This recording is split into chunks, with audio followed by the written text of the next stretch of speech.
चढ़ली जवनिया के भार न सहाता एहो सैया तारा बिना रहलो न जाता आहिर माई चढ़ली जवनिया के भार न सहाता एहो सैया तारा बिना रहलो न जाता तो गावा ना करालिए राजा जी हम बिछावा ना पर मन करता आहे लड़िका से भइनी सियाना दुनो जोबाना छछन रोता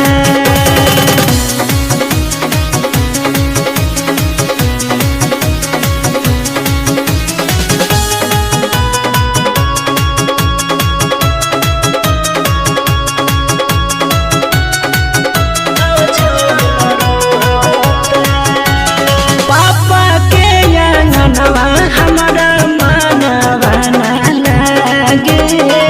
पोरे पोरे देहिया पिराए आहे आहे पोरे पोरे देहिया पिराए अरे रातिया में सुतिले तो नींदियो ना आवे तहरा बिना जबे बुझाए आहे आहे तहरा बिना जबे बुझाए तो उठावा के रोवे उठा लाली हाथ के चूड़ी खाना खाना करता अरे लड़िका से भइनी सियाना दुनो जोबाना छछन रोता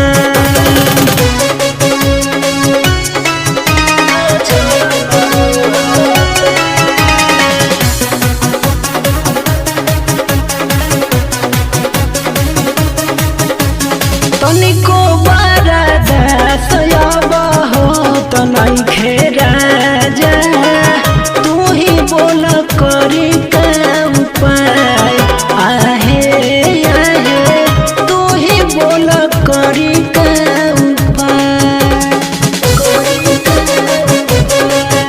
अरे बोलू युदय दर्द बुझी ना भीतर के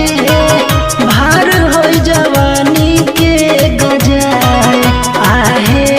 आहे भार हो जवानी के गजाए तो डबलू नजरिया धरी पंजरिया हई